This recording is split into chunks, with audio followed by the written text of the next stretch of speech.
স্বাগতম ক্রিক ফ্রেন্ডসের নিয়মিত আয়োজন টোটাল ইম্প্যাক্টে আমি সৈয়দ সামি আছি আপনাদের সঙ্গে। পাকিস্তান সুপার লিগ শুরু হবে 11 এপ্রিল থেকে। এই টুর্নামেন্টে খেলবেন বাংলাদেশের বেশ কয়েকজন ক্রিকেটার। তারা এনওসি পেয়েছেন। আজকে তাদের এনওসির বিষয়ে কথা বলার জন্য হাজির হয়েছে। আমার সঙ্গে আছে মোহাম্মদ সাদমান। সাদমান, স্বাগতম। ধন্যবাদ।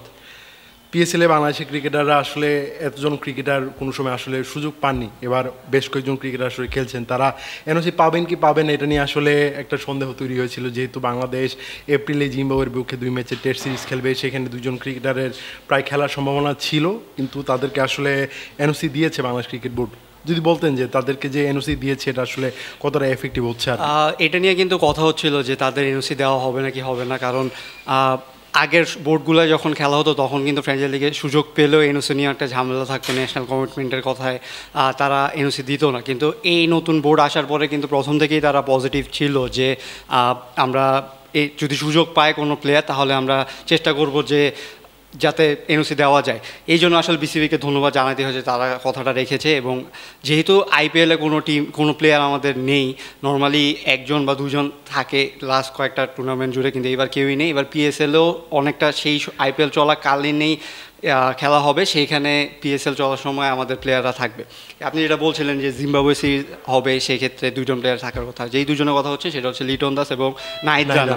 এখন লিটন দাস রেগুলার প্লেয়ার, নাহিদ রানাও কিন্তু নতুন এসেছেন, যিনি রেগুলার হয়তো খেলে থাকেন টেস্ট। আর রিশাদ হোসেন আরেকজন রয়েছেন, তিনি এখনো নাই। সো রিশাদ হোসেনকে নিয়ে বলা হচ্ছিল যে তাকে আসলে এনওসি নেওয়াটা নিয়ে কোনো সমস্যা হবে না, তাকে দিয়ে দেওয়া হবে। রিশাদ হোসেনের কথা যেহেতু আসছে, তিনি কিন্তু আগেও ডাক পেয়েছিলেন। তিনি টি-20 ওয়ার্ল্ড কাপে ভালো খেলার পরে তাকে কিন্তু গ্লোবাল কানাডার যেই কানাডার যে লিগটা হয় গ্লোবাল, সেখানে ডাকা হয়েছিল, বিগ ব্যাশে ডাকা হয়েছিল। বিগ ব্যাশেরটা নিয়ে সবাই খুব এক্সাইটেড ছিল, কিন্তু ওয়েস্ট ইন্ডিজ সিরিজটার কারণে তিনি আসলে আলটিমেটলি খেলতে পারেনি। একটা ম্যাচে খেলার হয়তোবা সুযোগ ছিল রিশাদের, কিন্তু এই ম্যাচটা খেলে আবার দেশে ফেরা এটা আসলে খুবই হ্যাসেলের ব্যাপার ছিল। তাছাড়া তার ফ্র্যাঞ্চাইজি যেটা ছিল তারাও আসলে এক ম্যাচের জন্য রিশাদকে খেলাবে কিনা এটাও আসলে সন্দিহান ছিল। পরে তারা আসলে রিপ্লেসমেন্ট নিয়েছিল। এখন আসলে আমরা জানতে পেরেছি যে লিটন কুমার দাসকে পুরো পিএসএল এর জন্যই আসলে এনওসি দিয়েছে বিসিবি। আর আগেই জানা গিয়েছিল রিশাদ হোসেন পুরো এনওসি পাবেন। রিশাদ হোসেন তিনি আসলে পুরো এনওসি পেয়েছেন।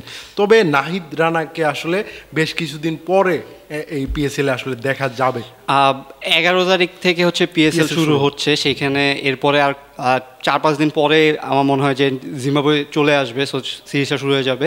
সো লিটনকে যেহেতু দেওয়া হয়েছে, লিটন পুরোটাই খেলবে এবং নাহিদ রানাকে এবং রিশাদ হোসেনও পুরোটা খেলবে। আর লিটনের কিন্তু এখানে একটা আসলে কথা রয়েছে, লিটন কিন্তু পেশোয়ার আলমিতে করাচি কিংসে তিনি সুযোগ পেয়েছেন, কিন্তু এখানে টিম সেইফার্ট রয়েছে যিনি খুবই দুর্দান্ত ফর্মে রয়েছে। মানে একাদশের সুযোগ পেতে লিটনকে আসলে অনেক ঘাম ঝরাতে হবে আসলে একটা, মানে কারণ তিনি অলরেডি মানে টিম সেভার কিন্তু লাস্ট যে পাকিস্তান অনেক ভালো ফর্মে রয়েছেন, কিন্তু মানে যেহেতু আছে এতদিনের টুর্নামেন্ট, হয়তো আমরা দেখতে পারবো যে লিটন খেলছে। টিম কম্বিনেশন চেঞ্জ করে হয়তো দেখা যেতেও পারে যে লিটন খেলবে, কারণ লিটন দেখা যেতে পারে যে হয়তো খেলতে পারে। সো এটা ওপেনারও কিন্তু লাগবে। সো লিটনকে ওপেনিং করতে দেখলে আসলে মানে অবাক হওয়ার মতো। হ্যাঁ, লিটনের জন্য এটা আরো হেয়া হয়েছে, কারণ লিটন কিন্তু আউট অফ ফর্মে রয়েছেন অনেক দিন ধরেই, বা তিনি কিন্তু ন্যাশনাল টিমের থেকেও অনেক ধরনের মানে নেগেটিভ তিনি আসলে খেলতে পারেননি। সো যদিও এটা 50 ওভার খেলা ছিল, কিন্তু টি-20 তিনি যে অত রেড হট ফর্মে রয়েছেন সেটাও না। সো এই ক্ষেত্রে পিএসএল দিয়ে তিনি আবার অনেকদিন খেলা করতে পারবেন এবং ফ্র্যাঞ্চাইজির টুর্নামেন্টগুলো খেললে অনেকের সাথে আসলে মিশা যায়, সেগুলো কিন্তু অনেক। তিনি আইপিএলও খেলেছেন, এছাড়া কিন্তু সিপিএল খেলেছেন, লঙ্কা প্রিমিয়ার লিগ খেলেছেন, কানাডাতে খেলেছেন। সো সেখানে লিটনকে মানে যদি পিএসএল এ দেখা যায়, সেটা লিটনের জন্যও ভালো এবং বোর জন্যও ভালো। নাহিদ রানার জন্য এটা আসলে দারুণ একটা সুযোগ। Nahid Rana for the first time কোনো ফ্র্যাঞ্চাইজি টুর্নামেন্টে আসলে খেলতে যাচ্ছেন। নাহিদকে নিয়ে যেরকম মানে আলোচনা ইন্ডিয়া ম্যাচের আগে আমরা দেখছিলাম যে নাহিদ হোসেন শান্তকে প্রায় মানে পুরো প্রেস কনফারেন্স জুড়ে নাহিদ রানাকে প্রশ্নের উত্তর দিতে হয়েছিল। নাহিদের উত্থানটা কিন্তু এই পাকিস্তানি বিপক্ষে টেস্টে তিনি আসলে যেভাবে দারুণ বোলিং করেছিলেন, জোরের উপরে বল করেছিলেন, এটা আসলে তাকে আসলে সারা বিশ্বের কাছে পরিচয় করিয়ে দিয়েছিল। সেখানে সেই পাকিস্তানি কিন্তু আবার নিজেকে আবার প্রমাণের সুযোগ পাচ্ছেন নাহিদ রানা। হ্যাঁ, তবে নাহিদকে কিন্তু পাওয়া যাবে 26 এপ্রিল থেকে।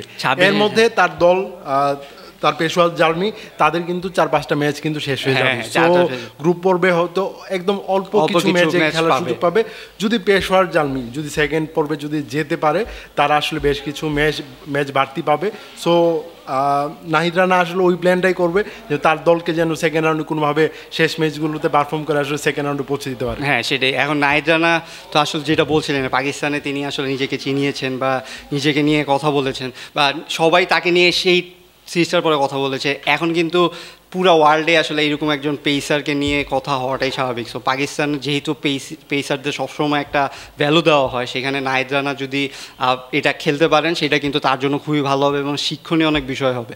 সো জালমিতে যদি তিনি খেলেন, এরপরে একটু পরে গেলেও যতদূর খেলতে পারবেন, আমার মনে হয় যে তিনি ভালোটাই নিয়ে আসবেন। এবং বিসিবিকেও এটাতে মানে এখানেও সাধুবাদ জানাতে হয় যে তারাও তার ওয়ার্কলোড ম্যানেজমেন্টটার কথা চিন্তা করেই তাকে হয়তো ফার্স্ট টেস্টের পরে তাকে ছাড়া হচ্ছে, কারণ টেস্টে তিনি হয়তো থাকবেন বা নাও থাকতে পারেন যদি রেস্ট দিতে চায়। সো বিসিবি কিন্তু তাকে নিয়ে আসলে চিন্তা করছে, সেভাবেই কিন্তু তাকে ছাড়া হয়েছে। সো একসাথে কম্বিনেশন নিয়ে কাজ করলে এটা কিন্তু আসলে একটা ভালো দিকেই যাবে। এবং এই যে যত ফ্র্যাঞ্চাইজি লিগ এই আমাদের প্লেয়াররা খেলবে তত তাদের জন্য ভালো। আমরা ওয়ার্ল্ড ক্রিকেটে এটাই দেখে লাহোর কালান্দার্সে হয়ে খেলবেন রিশাদ হোসেন কিন্তু খুবই ভালো ফর্মে আছেন। চলতি ঢাকা প্রিমিয়ার লিগে তিনি দুর্দান্ত বোলিং করেছেন। লাস্ট যে ম্যাচটা ছিল ঢাকা প্রিমিয়ার লিগে, সেখানেও 3টা উইকেট পেয়েছেন। প্রায় প্রতি ম্যাচে 2-3টা উইকেট কিন্তু তার ঝুলিতে আছে।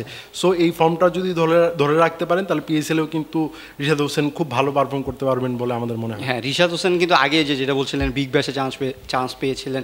সো সেই ক্ষেত্রে তাকে আসলে অন্য ফ্র্যাঞ্চাইজি লিগে আমরা দেখতে পারিনি। এবার একটা বড় সুযোগ রয়েছে।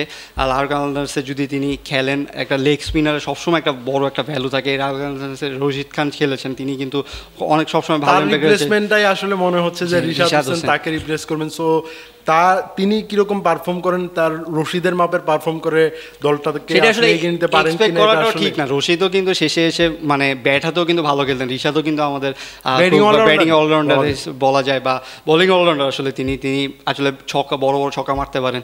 সো এই কাজগুলাই ফ্র্যাঞ্চাইজি লিগগুলায় বা টি-20-তে খুবই কাজে দেয়।